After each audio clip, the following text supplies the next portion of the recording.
In this video, we'll be talking about an exclusive interview we had with the devs of the First Berserker Khazan, a highly anticipated upcoming ARPG being developed by Neople and published by Nexon. To give a brief summary in case you haven't heard of the game before, the First Berserker Khazan can be best described as a hack-and-slash ARPG with heavy emphasis on a theme of dark fantasy and dark, brooding atmospheres, decayed settings, veiled over a story of betrayal. You play as Khazan, a general who alongside Archmage Ozma felled the mighty Berserk dragon Hismar and his brood. However, Khazan is falsely accused of treason and is exiled as an outcast by the land he swore to protect. Now he is imbued with dark powers and aims to exact revenge as the first Berserker. One really cool aspect of the game is that it seems to have taken a lot of inspiration from the manga masterpiece Berserk and decided to expand on that inspiration by making a whole game surrounding the ideas and themes of the series, from the gore to the eclipse, and even the massive hunk of iron we see an antagonist brandish in the trailer.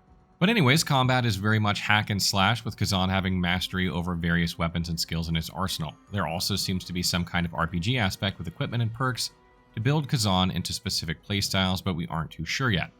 It's a really cool concept, and I'm sure any dark fantasy enjoyer would be interested in.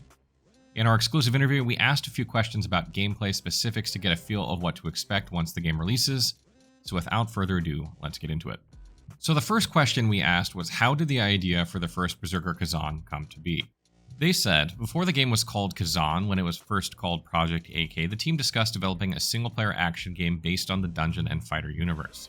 The Dungeon and Fighter universe has a variety of characters and stories. By focusing on the most significant aspect of a hardcore action genre, the player motivation, we strive to develop characters and stories that present immersive and heartfelt moments to players during gameplay. For context, our perspective on Khazan's world extends beyond a single narrative. Rather than following a linear chronicle, we embrace it as a vast multiverse encompassing different perspectives and angles. This approach is reflected in Khazan's development journey as we aim to capture the essence of the Dungeon and Fighter universe by emphasizing its depth and breadth. To give more context on the Dungeon and Fighter universe, it originates from the 2005 video game developed by Neople. In the Dungeon and Fighter universe, there exists a variety of character classes, each with unique abilities, skills, and backstories. The game is set in a richly detailed world with a backdrop of medieval fantasy, featuring different regions and realms that contribute to the game's lore and narrative. Khazan is set within this multiverse, but it is separate from the lore of Dungeon and Fighter, so you can still enjoy the story regardless, similar to how you can still enjoy a Spider-Man movie without having to understand the entire Marvel universe. The next question we asked was, could you talk a bit about world design? Is it mission-based? Is it linear? Is it open world? Are areas interconnected? And what we got was, it leans towards a closed-level design. While Khazan prioritizes the enjoyment derived from action, we are also preparing various elements and content to provide the pleasure of adventure and exploration. With this statement, it's basically confirmed that there are things to explore and find within the world of Khazan, similar to the way you could in Dark Souls, but it isn't really going to be open world like Elden Ring or something like that. Based on the overall feeling I've gotten from the game just from the trailer, there could be treasure chests, maybe some lore items found in parts of the world, or perhaps even secret areas within some levels. Regardless of what they do add, it's good to know that the game is going to have more stuff on top of being a hack and slash, with other additional content to enjoy when you aren't performing bloody massacres. We then asked, what types of weapons are there in the game? Are there two-handed weapons or shields, and what distinguishes these weapons? They replied with, Khazan offers a wide selection of various weapons, armor, and other items to choose from, and we are putting our efforts into improving the gameplay we pursue through these features. With that statement, we now know for sure that there will be some kind of build you can make from Khazan with various weapons and armor to craft the perfect killing machine playstyle. Another interesting thing we can pick from this is that they also mentioned that players can choose specific items for combat.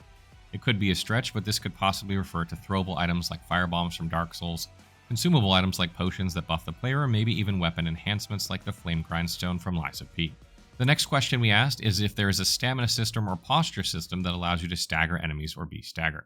They replied with, while we can't reveal the details of the combat system yet, a stamina system exists at this stage, and managing stamina is an essential element in gameplay. Based on what we've seen from the combat with various parries and slashes, it's pretty safe to say that I think we expected a stamina system. However, they couldn't reveal any details about a possible posture system, but I think it's very likely some kind of system will be in the game based on the fact that they confirmed there is a stamina system. Whether it will be core combat, though, is up for the debate. Next we asked, are there other mechanics that help distinguish build types like skill trees or set bonuses from wearing pieces of an armor set? Their reply was, we are preparing various character growth elements that will make Khazan entertaining in different ways. One main representative element is the skill tree system, also present in the original Dungeon Fighter Online. We're putting a lot of effort into incorporating that system, which is tailored to fit Khazan in a way that captures its cutthroat essence. So on top of the weapons, armor, and items to build Khazan, we are getting character skills which draw inspiration from their Dungeon Fighter Online series. In Dungeon Fighter Online, players earn skill points each time they leveled up. These points can be allocated to learn new skills and improve existing ones. You could spend points on any skills that you could be acquired within your level range, and also spend skill points on a unique skill tree that each class had. A simple system which I am sure you are all familiar with. However, there is also a specialized system within the game which allows players to choose an advanced class, leading to a more specialized skill tree.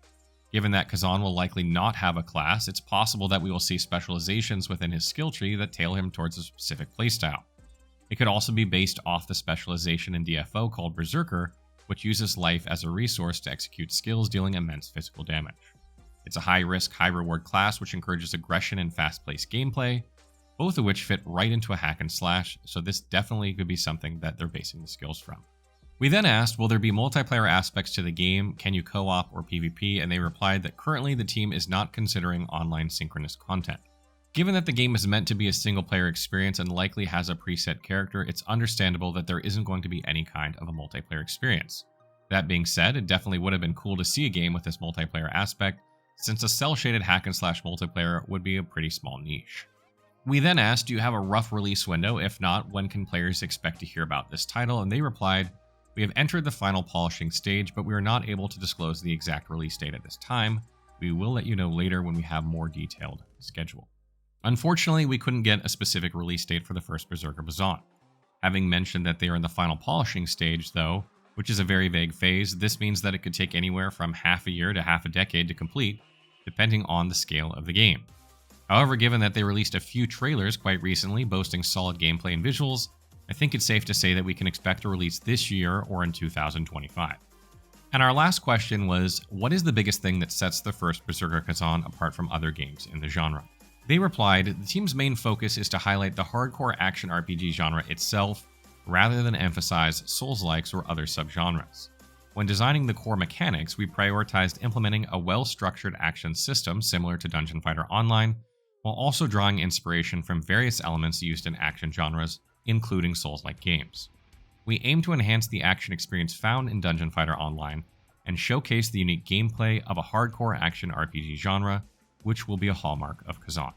Their response for what sets the first Berserker Khazan apart from other games gives me the vibe that they want to create something separate from a Souls-like, and more akin to something like God of War. They will take some aspects from Souls-likes to fulfill their vision, but they aren't aiming to create another ruined world Souls-like where you attack, roll away from enemies, and heal with an Estus Flask. They also mentioned Dungeon Fighter Online again as a reference point for the game's action mechanics, which would imply some fast-paced, flashy combat that makes you feel like a badass.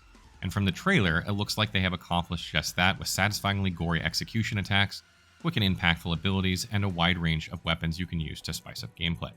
We also had some questions we asked that could not be answered at this time. We couldn't get an answer on if there would be character customization for Khazan, if there are any weapon skills in the game, how itemization would work with things such as item drops being random or static, and we couldn't get any information on what to expect in terms of enemy quantity and difficulty. So that wraps up our exclusive interview with the developers for the first Berserker Khazan. The game looks like it has a lot of potential to scratch that hack and slash itch, and it could very well be one of the best indie games of the year if it can deliver what it advertises. So what do you think of the game? What do you make of the information we got from them? Is this one that you're keeping an eye on? Let us know in the comments below.